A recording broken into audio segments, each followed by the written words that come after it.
পাশ করার সমান হবে। একটি চমৎকার ঘটনা আপনাদেরকে বলে আপনারা বুঝতে পারবেন। হযরত আব্দুল কাদের জিলানী রহমাতুল্লাহি আলাইহি তিনি যুগশ্রেষ্ঠ একজন আলেম এবং একজন আল্লাহর ওলি ছিলেন, এটা আমরা সকলে জানি। আব্দুল কাদের জিলানী রহমাতুল্লাহি আলাইহি, তো তিনার নিকট একদিন কিছু জিন আসলেন তার কাছে মুরিদ হওয়ার জন্য, তার ছাত্র হওয়ার জন্য।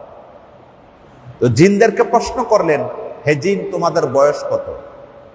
তো তদানীন্তন সময়ে জিনরা বলল যে আমাদের বয়স ১৫০০ বছরের উপরে। সুবহানাল্লাহ বলে। কত বছর? ১৫০০, মানে ১৫০০ বছরের উপরে। তো বললো, তোমরা অবশ্যই রাসূলের সাহাবা আজমাইনদেরকে দেখেছো? বললো হ্যাঁ। ও তাদের ইবাদত দেখেছো? বললো হ্যাঁ। তাদের সিয়াম সালাত দেখেছো? বললো হ্যাঁ। হযরত আব্দুল কাদের জিলানী রহমাতুল্লাহি আলাইহি বললেন,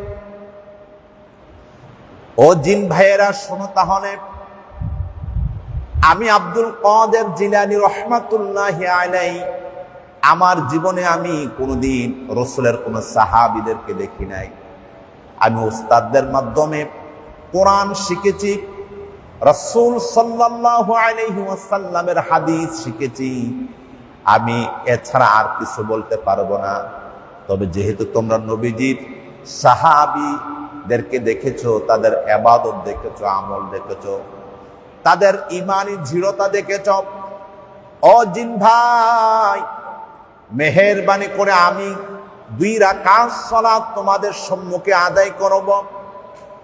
এই 2 রাকাত সালাত রাসূলের সাহাবা আজমাইনদের সাথে মিলে কিনা একটু মেহেরবানি করে তুমি আমাকে জানিয়ে দিবা। ওই জিনেরা বলল, ঠিক আছে হুজুর, তাহলে আপনি সালাত আদায় করেন। সুবহানাল্লাহ পাঠ করেন।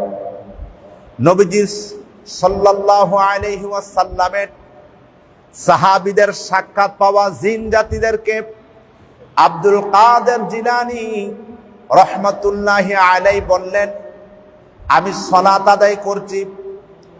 যখনই আব্দুল কাদের জিলানী রহমাতুল্লাহি আলাইহি